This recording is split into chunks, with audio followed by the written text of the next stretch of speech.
I'm CJ Peterson, and over here is my co-host, author Michael Scott Clifton. Welcome to Book World: The Great Escape. Today we're going to be talking about humor in fiction. Before we do so, Mike, how was your week? Because you had a rather busy one. Yeah. So, you know how they say things always come in threes? Well, we had three things happen this week. And Tuesday spoke the at Lindale High School to a creative writing club. Had a blast. Had a number of students that are aspiring writers, and that was fun. Of course, I taught for many, many years, so it was kind of like being before in the classroom again. But in this case, it was a fun stop. And then Longview Art Walk was Thursday. That's always held in historic downtown Longview in the art district. And then Saturday we had Dalton Days, which is also held in downtown Longview. For those that aren't familiar with that, it's a historical reenactment of a bank robbery that took place in downtown Longview. And That sounds fun. bad guys were the Daltons, and hence the word Dalton Days. And lots and lots of vendors there. It was great. Millie and I went, and we've always had booths there, always did pretty good. The thing about these outdoor events, as you well know, CJ, you're at the mercy of the weather, and everything was going swimmingly until about 2:00. And then y'all were swimming. And that's when the wind came up. And we're in the downtown area, they have some tall buildings that the streets run either parallel to or adjacent to. And depending on the direction of the wind, it can act like a wind tunnel. And we had, pavilions out like most people would out there. Everybody had their pavilions, and we had 30-pound concrete blocks that were anchoring each of our corners of our pavilion. At about 2:00, wind gust came up, and books started flying off the table. Oh no! And so we had to kind of pack it up early. It was supposed to be over at 4. I think we left somewhere around 3:00. Literally couldn't, if you were outside vendorless, you had something tied down. You just couldn't stay because of the wind. But it was great, and and really don't have another book event until, and you'll talk about it a little bit. I'm sure, in just a second, the East Texas Comic Con, which we'll be participating in. And that's been my week. But you do have something coming up. I keep forgetting. Yes. Before we talk about that, we need to talk about the Northeast Texas Writers Organization's annual Spring Writers Conference will be held Saturday, August the 27th. It will be at the Northeast. April 27th. What did I say? August. It is April 27th. Okay, I got you. It's okay. Northeast Texas Community College Community Room. And the same place we've been holding it the last 4 or 5 years. And I will be one of the presenters there, be talking about my particular presentation, which we were discussing before the podcast started, is going to be about how magic is used in fantasy to drive stories. And so looking forward to it. Very cool. So for me, I've got school is coming to the end of the semester. So we've had a lot going on. The end of the school stuff, I have like 2 research papers, a huge speech to do, about 4 or 5 exams. One of those is comprehensive. So just a few things in the last month. My teachers, we only have a month left. I'm like, oh, no, no, I still need a little bit more time. So there's lots going on there. We have coming up on May 4th, as in May the 4th be with you, and Revenge of the 5th, May 5th. May 4th and 5th, we're doing the East Texas Comic Con down at the Longview Exhibit Center. That's going to be at 1123 JC Drive in Longview, Texas, 75604. It's going to be Saturday and Sunday, May 4th and 5th. Guests include, you ready? One of my favorites, Kevin Sorbo. There's going to be Paul St. Peter, Carrie Means, and some voice actors from the Amazing Digital Circus. So any anime people out there who like the Amazing Digital Circus, those guys are going to be there. Carrie Means, Paul St. Peter, and of course the amazing Kevin Sorbo. So tons of really cool people, and author Michael Scott Clifton. And I will be running around on the floor making sure everybody's doing what they're supposed to be doing the way they're supposed to be doing it. So that's going to be my job. So May 4th and the 5th, if you're in the Longview area, make sure to get your tickets and make sure to go. It's going to be fun. Some great guests, good time, good fun. The coordinator for that, he does a really good job. We work with him in a lot of the cons, so I highly recommend. 10 out of 10. In the meantime, today is using humor in fiction. A lot of times people try to figure out how can I do this because they just have a story. They just want the story to go there. One phrase that you'll often hear me say is if I can make you laugh and cry in the same book, then I have hit your core. What I mean by that is your emotional core. If I can take you on that much of a roller coaster ride that you are laughing and literally crying while you're reading my book, then I know I have hit your emotional core.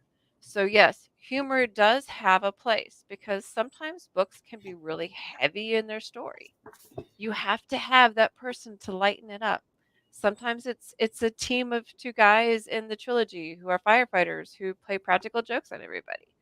Sometimes it's a smart mouth who is just sarcastic enough that that dry sense of humor, if if you can pick up on it, you will probably be laughing through the entire thing. There are various ways and reasons to use humor. Mike? It's humor in life. Period. I think people just naturally gravitate to that. Uh, they want to laugh. Life is serious enough without having to have those those light moments where we can laugh at other people, even ourselves. And good writers can interject humor into their writing. And I don't think it really matters what genre you write in regards to putting humor in the way you write, uh, and obviously how well you do that is just as important as the type of humor that you're using. Mm-hmm. I can remember I read.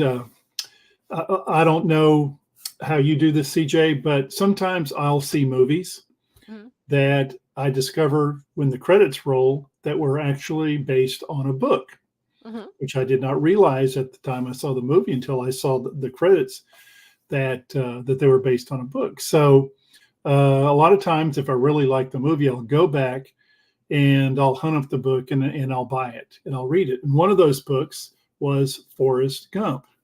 Oh no. Now, we've all seen the movie, and I guess we can agree there are many humorous Mm-hmm. moments, in Forrest Gump. It's one of my favorite movies. But if you have never read the book, if you go back and they're hard to find, it's hard to find. I found a used copy in I think a half price bookstore. Mm-hmm. Anyway, if you can find a copy, get Forrest Gump and read it because it is filled with humor. And what I really liked about it is it was written at a time when we weren't so straitjacketed by political correctness. There are some laugh out loud scenes in Mm-hmm. there that, of course, probably couldn't get away with today. And I don't mean that in a bad sense. It's just funny moments. Mm-hmm. And when one of the most successful books that I have written so far, and I think I've been pretty successful with most of my books. Mm-hmm. But the latest book I wrote, Pringle Prawn, probably had more humor in it because of the situations the main character was put in by Pringle, who is a 6-inch high forest fairy or forest prawn, and I sold a lot of those books, and one time it was even a bestseller on Amazon, which was my first ever bestseller. And of course, how that's not to say that I was in the stratospheric atmosphere with people like Stephen King, John Grisham. Don't discredit yourself. That's not an easy task to do.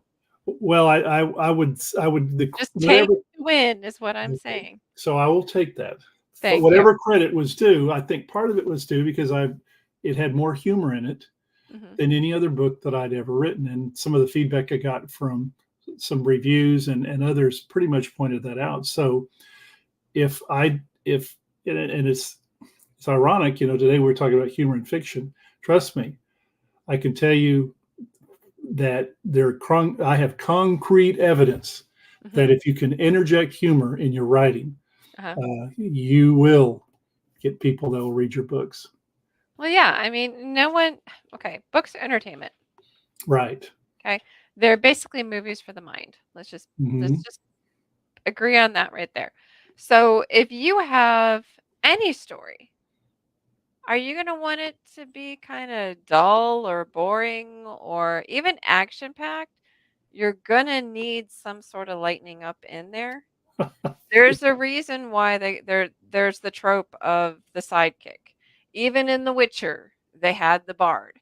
There's there's a reason why that sidekick is there. A, they usually have like the best lines in the entire book. Um, B, they have to help lighten up and add elements of laughter to a story. Because even in real life, you have that one friend. Unfortunately, I think I may be that one friend that's like that sarcastic person that just pops up with stuff. You can feel bad for my daughter. I'm in forensics class with her. Imagine what pops out of my mouth. In forensics, it gets really fun. So you have to have that element of laughter in there. You just have to. Life is too short. There's too much weight in it to begin with. You have to have the element of laughter. You have to make it light in there somewhere. If you don't, they always say laughter is the best medicine. There's a reason for it. If you can laugh your way through it, even if it's a nervous laugh, because sometimes let's get real, sometimes it is a nervous laugh. Even if it's a nervous laugh, you're still laughing. Um, it Right. helps balance out the heavy. Now, I wouldn't do it in the middle of a heavy scene. Let's get real here. Wait till that scene is done and then move to another one to kind of lighten it up.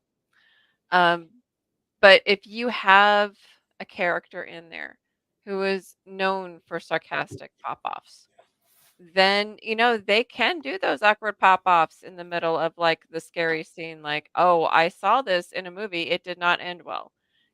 Stuff like that that can come off really funny, and that's okay. So you pop off with that sort of stuff. That's humor, and it helps lighten it up, because I would be the one standing in the middle going, I saw this movie, it did not end well, we need to move. Do not go to the garage. That's the bad thing. We need to leave the house. Don't go toward the sound. Go away from the sound. That's the stuff I would pop off with in real life. So to me, that's one of my characters would just have to say that stuff. That's just being real, and humor is real. It Let's face is, and you really can use it in any genre. And I mean, some genres lend itself more to humor. I don't know that if you had, if say in horror, even in horror, you can have funny moments, but like I maybe, just did. yeah, maybe not so many as in say a book like Forrest Gump.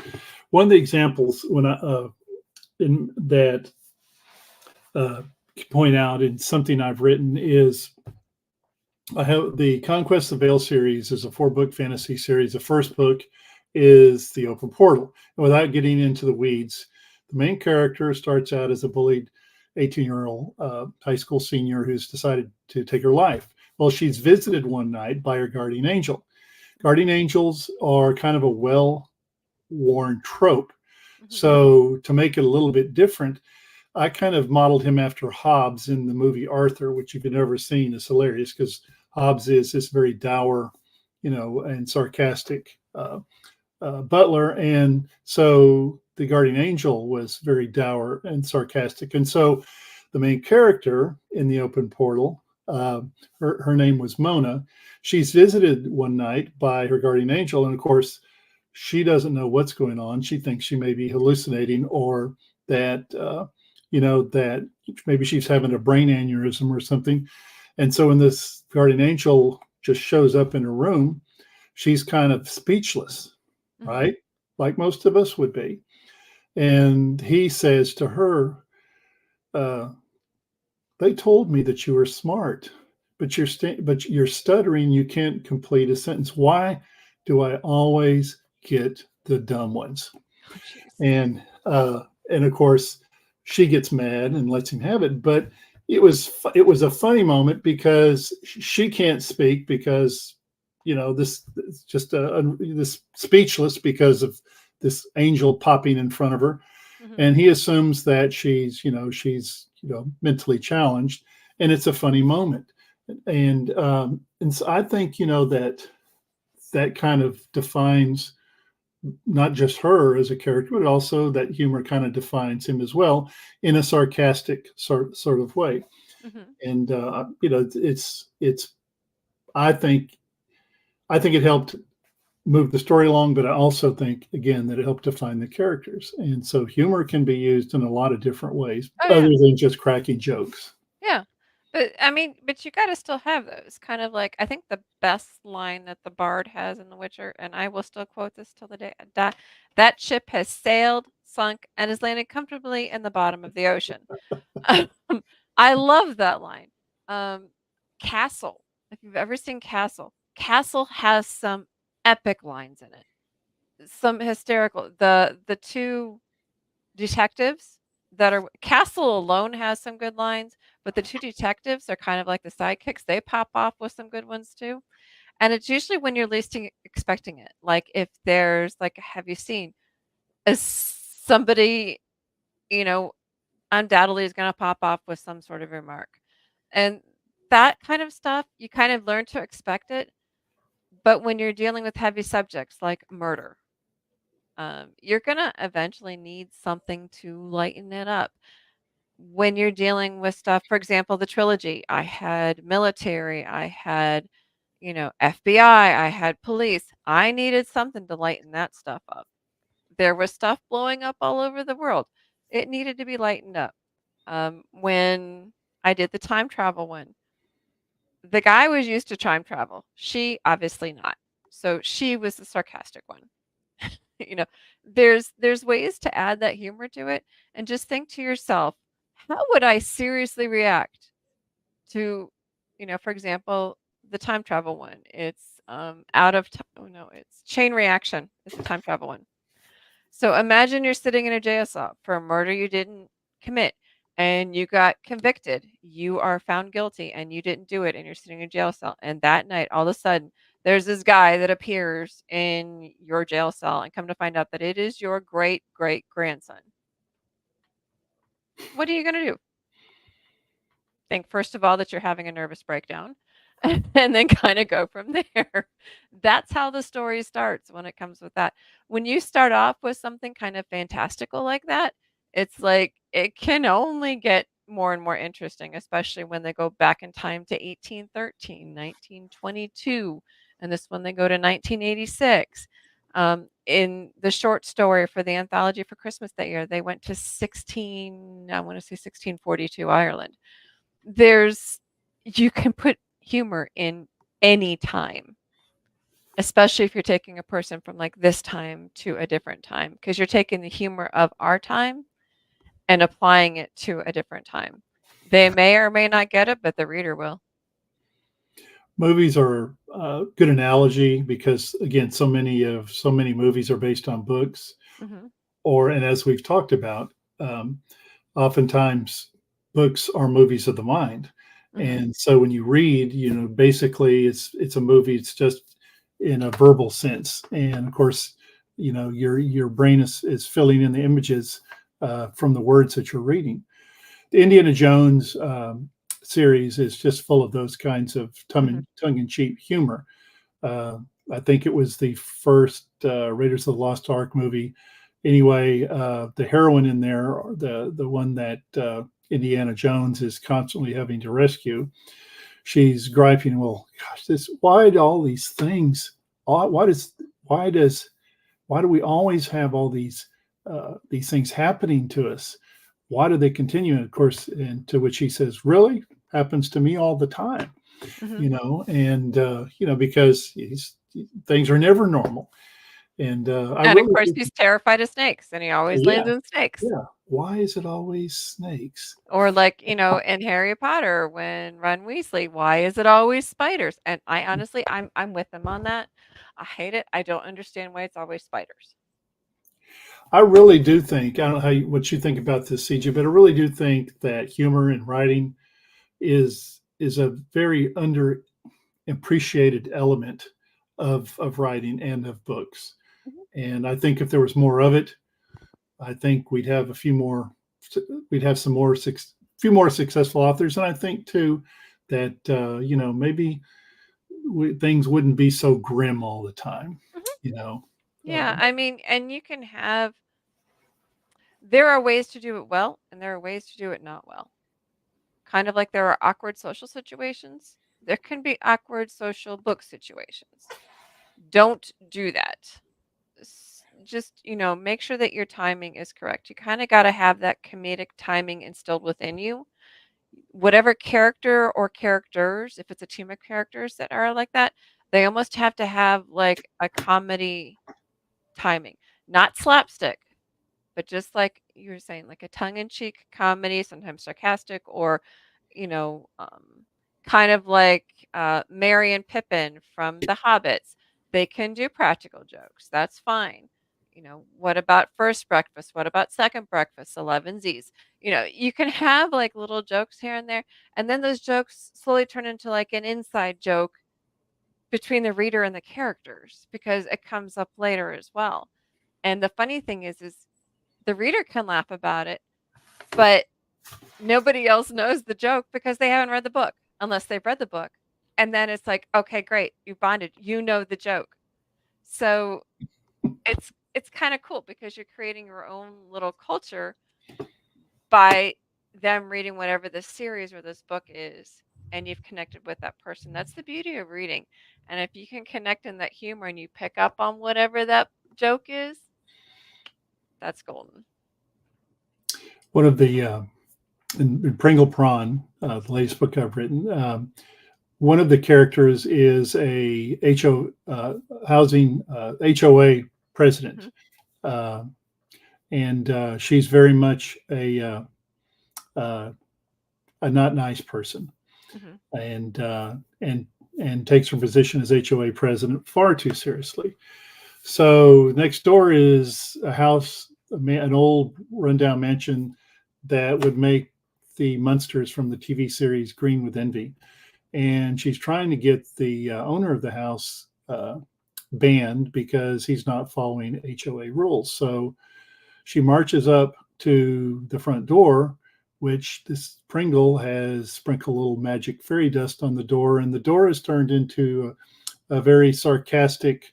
Imagine sort of a British aristocrat, a British aristocrat with a very deep sarcastic streak, The door and itself. the door itself. So it's kind of like Marley from um, the Christmas one where Marley's head turns into the Oh door. yeah, yeah, to the doorknob. The Yeah. doorknob. Yeah, and so she marches up there to the door, and the door says, you know, "Madam, what are you here for?"